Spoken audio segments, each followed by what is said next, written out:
Most people only see training sessions or match days. What they don't see is the planning, the constraints, and the decisions that happen around it. I'm Vainu Zhukauskas, and I work as a sports therapist and a strength and conditioning coach for a under-21 women's professional football club, Rugby Borough. On this channel, I'll be documenting what a real training week looks like, from planning and programming to on-pitch work, gym decisions, recovery, and match preparation, all within the reality of having limited contact time with players. This isn't about the perfect textbook training or social media exercises. It's about what actually works in practice, why certain decisions are made, and what gets prioritized or left out. In this video, I'll walk you through a typical week, Tuesday and Thursday training, how we structure the load, and how we prepare for Sunday match, all within the reality of professional football club and what's going on behind the scenes. Hi everyone, it was quite a productive day, doing some stuff at home, just on a computer, doing some planning and programming. So I had a few rehabs to do for the planning, as well. I had to adjust a bit of my training program as I wasn't really happy with it. And right now is 5:15, so it's about time to get ready. A few things as well. What was it for me? Just to clean all the water bottles that were left in a training ground. Need to pack all these stuff now because it's raining and it's cold. It's like 6 degrees outside, so I need to pack my things up. Yep, so just have my kit on right now with my training pants. As well, got my thermals on because it's quite cold outside. There might be that I need to jump in and train again and show the girls how to play and just push them to another level. So we'll see when I come to the ground if I need to change or not. So we'll have to see there. Yeah, so finally arriving at the ground, which came a bit later than I wanted to. I usually try to come like at least 20 past, like quarter past, just so I can get all the stuff done before the training that needs to be done, like pre-act, sort of water bottles out, take some stuff, the equipment, just get ready. So yeah, just the weather is so annoying, especially when it's raining, and yeah, people just literally start forgetting how to drive, and it takes some time to get here, but it is what it is. We already came here. I'll hopefully find somewhere to park, and yeah, but then we can go and crack on to find some space, and then go on and starting setting up.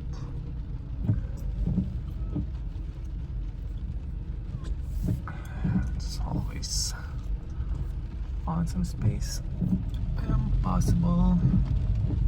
Yeah, so this is the medical room where all the stuff is going on. So we have bed, we have electricity, and just plenty of stuff in there. It's better to see.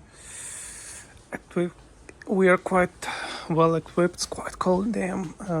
Yeah, so we have a heater down there, all the kit. So this is the first team shares. This is basically the first team's container, but we share it as well as the devs, as the under-21 squad. And this is probably the most funniest thing, really good stuff. Where we played Liverpool last season in a Rugby Women's FA Cup 5th round.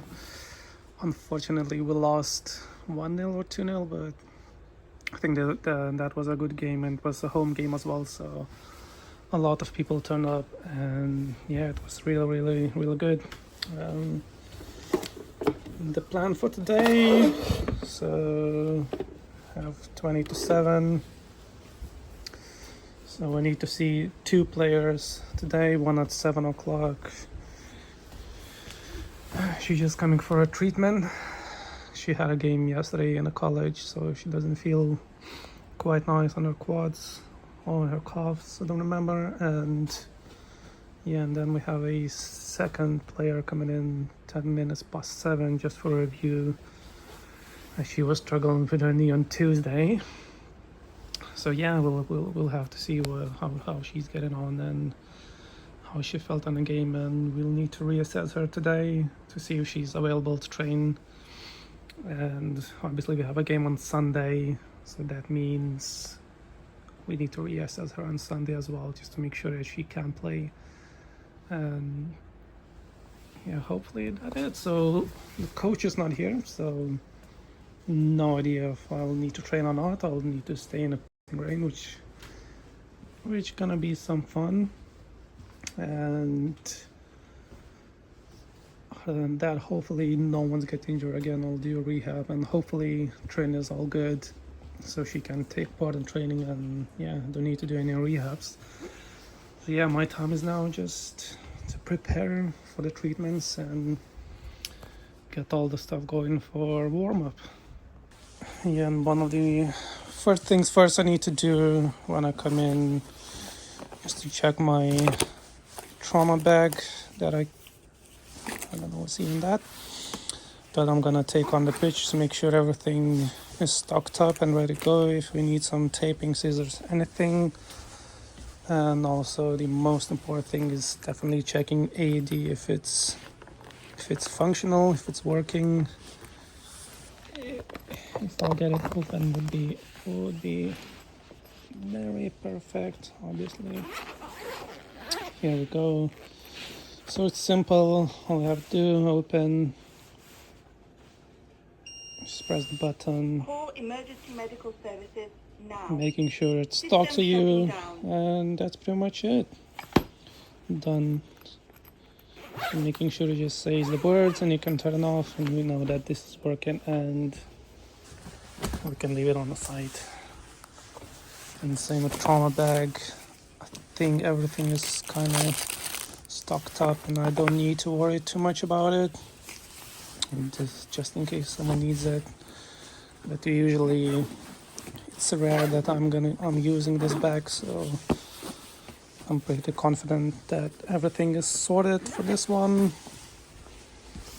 So this goes in here, and we can go and see. Oh yeah, and the radios as well. So we use the radios as well, just to communicate between the stuff. But I doubt I'm gonna use it today. I don't really need to, and it's just raining as well. I'll be on the pitch as well, so should be alright. So now I need to make sure that the coach is here, and then get ready. Obviously, nutrition ones for the girls to use on the pitch is done. I need to bring this to the changing room for girls to fill in the water. Just got back home straight from training. It's a bit quite late. Training itself went okay, I guess. Had to make some adjustments, but this is the part of the life, you know, as a sports therapist or being a S&C coach. You always need to have a contingency plan, like a plan B, just in case things don't go well. And in the end, I didn't use a pre-activation, which is not ideal, to be fair. But yeah, this was the second training we had after the Christmas break, so it's hard to get back into the rhythm and just finding where is everything and timings and everything. So next week will definitely be better. And as well, Billy, so he's the coach, got there quite late, so I didn't get to take a whiteboard, and that usually takes me some time to write down all the pre-activation. And yeah, I only got the board like 10 minutes till 7, and had players come in for some treatments at 7, so I didn't have time to prepare for that. So yeah, and the weather wasn't too good, it was raining and it's wet cold, so I decided not to do pre-activation, just let them kick the ball around until I come in and set everything up for the warm-up. And also didn't do the conditioning game, and again it was like an on-field decision because I was running a bit late setting up and coming out of the medical room. So the decision was not to do that conditioning game, which is again not ideal, but I was running short on time, so I decided just not to do it and focus more on the ball work, which I think is more important. Medical wise, everything went okay. So I had a massage, which was done. Came for a review of her knee, which was absolutely fine. So no issues on that. I didn't need to jump in on training as well, so I had to just stand around and observe the pitch, making sure everyone's healthy and happy, which just was nice. So chill day, to be fair. And also talking from performance, because most of the girls are dual regged, so they mean they play for the college or university, and some of them had a game yesterday that went like penalty, so it was a long game for them. So that's also why I decided not to do a conditioning game, just to make sure they just like staying relaxed. So some of them were complaining that their legs hurt from yesterday's game. So this is where it comes in mind as a sports therapist and S&C coach. You sometimes need to be thinking of the girls as well, of their well-being, and whether they had a training yesterday, whether they have a game. We might like lower the intensity, maybe not do certain things. Maybe we'll focus more on the ball work, which is quite important. Obviously you can plan as much as you want, but all that plan never goes the way you plan. There's sometimes things happened, whether I'm late on the pitch because I was in the medical room, or the girls just say, yeah, we were tired of the game yesterday, so we need to just adjust things as you go. And yeah, you just learn every day what's the best for the girls and the squad. And this is the most important thing, just you need to know your squad. So once you know it, then you can act it correctly. Sometimes they can be like, oh, I don't want to do this, but they just say it because they just literally don't want to do it. Yeah, and sometimes you just need to strictly say like, yeah, you have to do it, so you come here. But you need to find that sweet spot. Girls are happy at the end and you don't kill them, because you still have a game coming in on Sunday. That's why it makes a bit this job is like hard for me. We have these 21 girls that play for other team as well, and we only train twice a week, and we only have hour and a half of a training session. So it's hard to do something with them, like developing or train. And from S&C wise, I get like half an hour with them, and the twos is usually 20, but I can go over it a bit. So they have a very little time just to train or like be on the ball or do like S&C stuff. So yeah, you need to get that in mind, that players play somewhere else, or some of them do work as well, and some of them come straight after work to training and they might be tired, or other circumstances come in, like family related or just feeling not right. So as a sports therapist and S&C coach, you need to be aware of that. You need to know your team, whom you're working with, because some of them might be just lying to you, saying, yeah, I'm not feeling well, but they just literally don't want to do it. Or and depends on the player, depends on the day. So today was okay. In terms of intensity and everything, was quite happy. So hopefully everything will go to the plan on Sunday. We're gonna win this. It's a big game in one way. It's gonna be a home game, which this season we haven't won a single game at home, not even a preseason, so it's a bit worrying, and I really hope that the girls step up. So going into this second half of the season, the groups were split in half, so we have a chance to win a trophy, which would be the first time ever done in this club with the Devs girls. And yeah, so the day is done, then and dusted. Obviously, reflection wise, it was fun. I think the girls did really well in both of the ball work drills. I know some of them, yeah, you do them for the first time, but in the end, I've seen really good quality and movement from them. I hope they enjoyed it, and they seemed enjoyed it. Tomorrow I'll start doing planning and programming for the next week. Rehab plan for one of the players that's struggling with her knee, just to adjust a few exercises that she's not liking it. Her knee is not liking it. We need to make adjustments that and keep her today. Just rolled her ankle, but or someone just kicked it a bit. So after the training, just reviewed her a bit, and yeah, there was a bit of swelling and bruising coming in on her medial side, so inside of the ankle, but she should be fine. And I'll see you all tomorrow. Hi guys, so today is Saturday, tomorrow is a game. It's going to be a home game, which is going to be a bit easier in planning, and everything just going to the ground. So I did pretty much usual stuff I usually do. I message everyone in the group chat asking if they need any support before the game, any treatments, taping, or anything else. I've already been contacted by a few players, been asking for some reviews.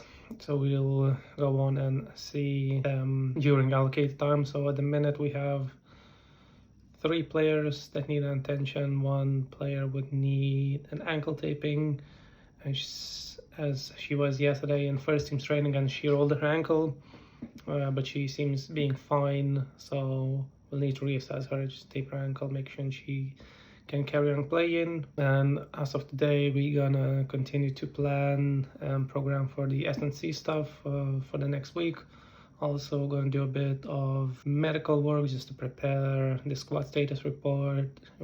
We usually have meetings on Monday, so it's a medical and performance team, meet them on Mondays, but the head of medical has some lectures in uni in the morning. I think it's from 9 till 11 or 10 to 12 or something. So our meeting usually starts at 10 o'clock and lasts for about an hour, where we discuss how the last week went in regards to performance, medical side, how the game went, was there any injuries, any concerns going to next week. So pretty much discuss how the week went, and if anyone needs any more attention, like going into next week, if someone's get injured, how is that going to be tackled. Obviously, rehabbed players will be continue to be monitored, and we'll talk about them. If they need any more support, can we progress them or regress their programs, and just to see how they get on. And from performance side of view, we also just talk about like data. I believe first team has more access to that, like data wise and everything. I don't have any data or anything to work with. Pretty much go in talking about the game, how it went, how the performance went, how the last week went, and how the next week gonna work, or what the next week is gonna look like.